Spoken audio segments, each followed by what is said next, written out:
Donc, comme j'ai expliqué hier, dans un premier temps, dans les années 78-79, j'étais dans une phase d'apprentissage, un peu finalement de compagnonnage sur le collectage. Et je suivais la bande du Conservatoire Occitan, donc Bernard qui est là à côté de moi, et Guy.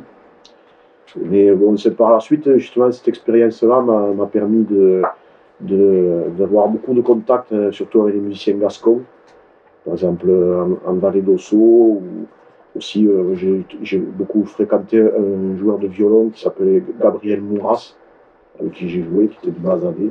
On est d'ailleurs les joueurs de FIF aussi du Bazadé. Et puis par la suite même, si on développe tout ce milieu gascon, ça m'a servi à avoir beaucoup de contacts avec surtout des accordéonistes de la Gironde, des Landes, que j'ai retrouvé dans la compagnie Luba, avec Bernard Luba et tout ça. Donc André Lassalle, Noël Bordesoul, ça a donné lieu à une publication récente d'ailleurs, c'est le travail de Patrick Lavaux, qui a fait un travail. C'est des gens avec qui j'ai enregistré, que j'ai beaucoup fréquenté. Quoi. Et après que je parlais hier, j'avais une période plus d'autonomie, où je me suis lancé carrément tout seul dans le collectage. Et alors les témoins au début, puisque je vous ai dit que comme j'avais pas du tout de moyens, je me suis concentré sur la région du Lauragais qui était à proximité. Et donc au début ça a débuté par des réseaux de proximité. Et on avait une secrétaire au Conservatoire Occitan qui s'appelle Martine Ebrard, qui a commencé à me faire connaître sa grand-mère, qui s'appelle Hermine Calastrin. Et donc là, de fil en aiguille, on a rencontré, on a élargi petit à petit le réseau. Et voilà. Alors, bon, dans ce début, c'est un peu la question que pose le Luc. C'est quels outils on avait pour vraiment faire de la recherche. C'était zéro. Mais par la suite, je crois je le dirai après, il ne faut pas dénigrer le fait que quand même si on n'a pas été des chercheurs patentés par l'université, on a eu beaucoup de contacts avec les historiens, les ethnologues, etc. Je parlais par exemple tout à l'heure de mon terrain sur le Quercy. Voilà. Donc, alors oui, la méthode aussi, dans cette histoire du Lauragais, c'était se lancer à l'initiative de Chéronneau, de Lorta Jacob et de Daniel Fabre, et puis avec l'aide de Pichonnet Andral et Maggie et de Claudie Marcel Dubois, c'était de se lancer dans une étude sur l'organologie de tous les instruments qui peuvent être utilisés. On a fait un travail sur les instruments dans la musique populaire du Lauragais. Et là, on est arrivé avec notre méthode d'étudiant, c'est moi, avec la classification, pleine de classifications organologiques. Et alors, c'était des espèces de trucs complètement fous, où on disait, moi je me souviens avec Élie Bio, là, qui était un accordéoniste de Gardouche, il dit, il n'y avait pas un instrument là, au bout d'une ficelle qu'on faisait tourner et que ça faisait. Moi je connaissais des exemples pour l'Australie et l'Afrique, le rhombe. Il dit oui, alors il va au Cantou et il casse un cajot, il fait un trou dans le truc, il met une ficelle et puis il fait. Alors là, c'était une espèce de scotché complètement, quoi, comme vous trouvez ça au fond du Lauragais et tout ça. Enfin, voilà, quoi. Avec notre classification organologique, un peu scientifique, on trouvait des choses. Voilà, les paramusiques aussi qui m'ont intéressé de suite, évidemment. Par exemple, le village de Saint-Félix-de-Lauragais où on faisait sonner le chaudron à la Saint-Jean. Vous savez, c'est le chaudron avec le jaune que j'ai retrouvé après en Bretagne et dans le Poitou, etc. Bon, des choses qu'on n'imaginait pas, mais grâce un peu à notre formation d'étudiants, on arrivait à trouver des choses comme ça. Et bon, les répertoires, a priori, au départ, non, c'était pas ça, c'était le fait de tout nous intéresser. Et après, l'évolution des centres d'intérêt, évidemment, c'est venu avec l'expérience et avec le contact avec les ethnologues. Donc, je l'ai dit hier, le truc sur les oiseaux qu'on a fait avec Daniel Lodo. Là, c'était un truc, c'était la rencontre aussi avec la Talvère. parce que comment on pouvait essayer de trouver des points d'intérêt communs.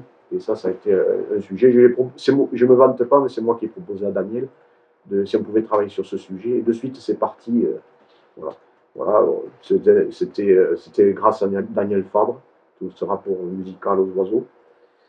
Et d'ailleurs, en même temps que l'année de sortie de ce disque, en même temps, il y a un gars un batteur de jazz sur la côte est des États-Unis, il a sorti exactement le même disque. Donc c'était dans l'air du temps, je sais pas. Et quand on a présenté ce travail aussi à Albi, on a fait un concours d'imitateurs d'oiseaux, et il y a plein de gens qui sont venus qu'on ne connaissait pas. Donc ça a été...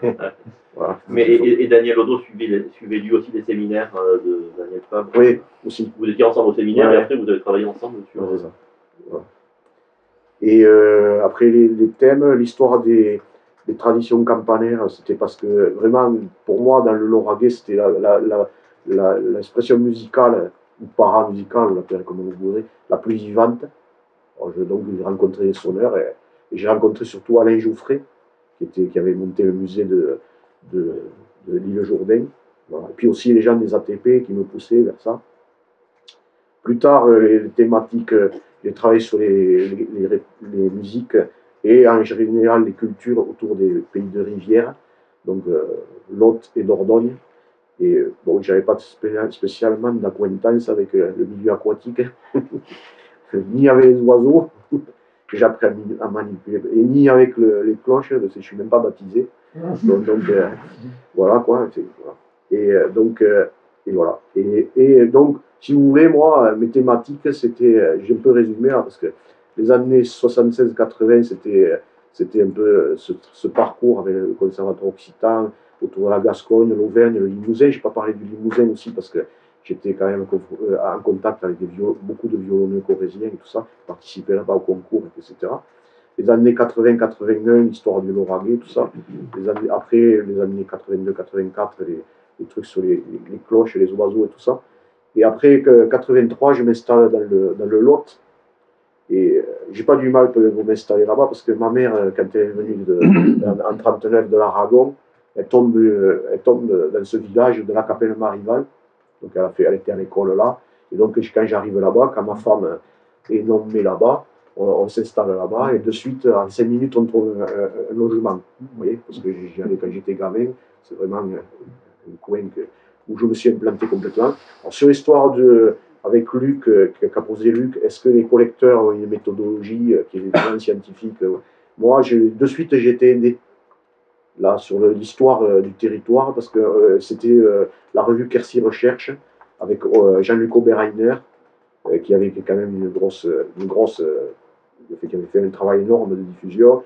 La rencontre avec François Ploux, je ne sais pas comment on dit, qui a travaillé sur les trucs les guerres paysannes, violences intervillageoises, donc le côté historique, sociologique sur les organisations de jeunesse et tout ça. Et aussi Anne Verdet, qui est sociologue, c'était marrant parce que j'allais faire des enquêtes, et les gens me disaient: ah, c'est marrant parce qu'il y a une dame, elle nous a demandé la même chose que toi. Ah bon? Les mêmes questions. Et après, quand on voit le résultat de son travail, c'est pas du tout pareil, parce que la sociologue, par exemple, dans ses bouquins, elle cite jamais les gens, elle dit jamais les noms des gens, et moi je reconnais tout le monde. Donc voilà quoi. Et après, bon, mais ceci dit, j'étais en contact avec elle, elle m'a beaucoup aidé. Et après, plus tard, 2011, donc je reviens à Toulouse, je travaille avec le conservatoire, et là j'ai affaire à des étudiants qui sont plus sur un domaine plus pan-occitan.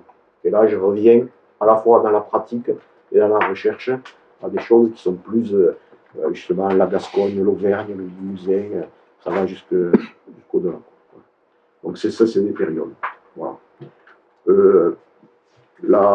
La méthode, bon, j'en ai parlé un peu. Alors après aussi, le collectage s'est développé à partir de ce qui a été mené en Aveyron avec Alcantou, Christian-Pierre Bedel. Ça c'est arrivé sur une opération de collectage ethnographique, sur lequel j'étais très critique, j'ai toujours été très critique, mais quand même on l'a appliqué avec nos associations dans le Lot, puisque la méthode, c'est on arrive on arrive dans un canton, on réunit les élus, le conseiller général et les maires, et on dit vous allez trouver chez vous au moins minimum 4 informateurs qui s'expriment en occitan, et vous allez, voilà, on va essayer de les repérer sur les thématiques sur lesquelles ils sont compétents. Alors évidemment, moi déjà, je ne pratiquais plus du tout ce genre d'ethnologie, d'ethnographie, puisque bon, j'ai tout ce qui est en français ou sur les cultures de l'immigration, tout ça, ça m'intéressait. Eux, c'est uniquement l'expression occitane, mais ceci dit, on l'a appliqué après avec l'association de la Grange, qu'on a monté dans le Lot, ça a pu quand même faire tout un fond documentaire, vidéo, qui est quand même très très important et très, très riche et très utile aussi. Bon, j'ai toujours été critique par rapport à ce genre d'ethnographie, mais ça a donné quelques résultats, des choses intéressantes à utiliser, à analyser. Qu'est-ce que je pourrais vous dire aussi? Ouais. Le début, c'était chaotique, le début du collectage. Des fois, on revenait, la cassette, il n'y avait rien d'enregistré dessus. Ouais, bien sûr. Le matériel vraiment pourri dont j'ai bénéficié au départ. On revenait bredouille, les photos, voilà. La langue, je ne sais pas vous dire la langue, alors je l'ai dit hier, c'est apprendre à parler en même temps. Alors, souvent, les gens ils disent, les vieux, quand les apprentis en occitan essaient de parler, les vieux se moquent de vous. Et franchement, j'ai jamais connu ça trop. J'ai connu au contraire un encouragement. Et après, je suis devenu occitanophone assez naturel, quoi. Bon, je parle plutôt la langue du Quercy, mais bon, voilà. Et après, dans les enquêtes, je ne m'exprime pas uniquement en occitan, évidemment en français, ou en espagnol, parce qu'après, ou en d'autres langues, parce qu'on a travaillé aussi sur les musiques de l'immigration. Et stratégie musicale, alors ça, un réseau de connaissances, c'est-à-dire qu'on s'est mis à jouer avec des tas de gens, des anciens. Moi, je pense à Marcel Lavergne, Gilbert Garrigou, que Lucas a connu d'ailleurs, des gens comme ça. Des musiciens formidables qui sont dans la variation, dans l'expression, dans le son, des musiciens de tradition. Et certains, on les a amenés sur scène, ce qui était quand même qu'on sentait que c'était possible. Parce que, par exemple, on sait que, par exemple, Léa Sempé, quand on l'a amenée aux États-Unis, elle est redevenue moitié cabourde. Mais, par exemple, moi, j'ai eu la chance de jouer avec Albert Forestier, qu'on a amené, qu'on a mis dans des expériences formidables, avec des free jazzmen, des hard rockers, tout ça. Elle est restée toujours elle-même, et toujours formidable à ce niveau. Voilà, donc... et même, on avait fait un truc, alors ça, je ne m'y attendais pas du tout, à la Grange. Une fois, on a fait un truc qui s'appelait Quercy Social Club. Donc, c'est avec les anciens qui nous semblaient un peu emblématiques de ce truc. Et il y a eu un monde de fous. Des fois, on fait des concerts en faisant venir des vedettes du trad, il n'y a personne. Alors que là, on ne pouvait pas rentrer les gens. C'était un truc de fou. Donc, voilà. Donc, on a pu quand même mettre ces gens-là qui se sont prêtés au jeu. Voilà, Jacqueline Thoram, par exemple, c'est une chansonnière qu'on a encore actuellement, qui a 79 ans, et qui compose des chansons sur ce qui se passe dans son environnement, sur l'actualité et tout ça. Et pour dire aussi que bon, c'est le débat que j'ai toujours eu à l'ESICRE, que la tradition, ça n'existe plus, ça a disparu. Je pense que s'il y en a des gens qui peuvent prouver que ça existe, c'est peut-être des gens comme moi ou comme Daniel Lodo, qui peut-être c'est quelque chose qui est en queue, qui se transforme et tout ça, mais quand même il y a des choses, des pratiques très anciennes, en particulier celle des chansonniers, qui perdurent. Voilà.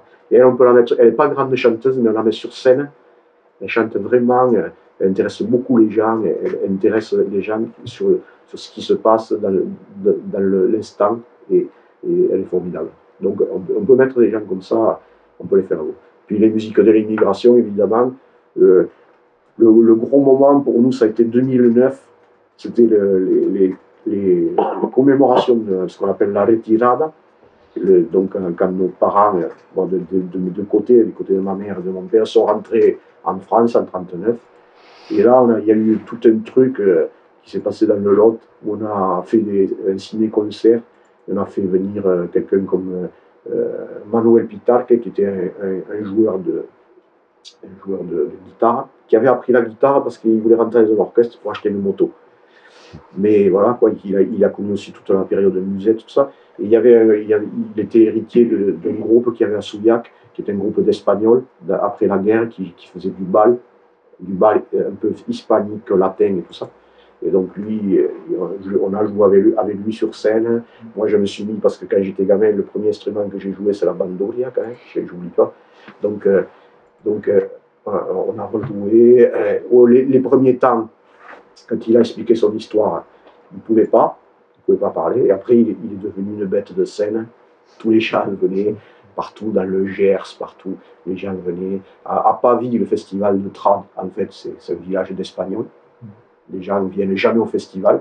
Il n'y a que des tradeux quoi, qui viennent au festival. Et là, tout le monde est venu. Et tous les enfants, et Emmanuel s'est mis à parler à tout le monde.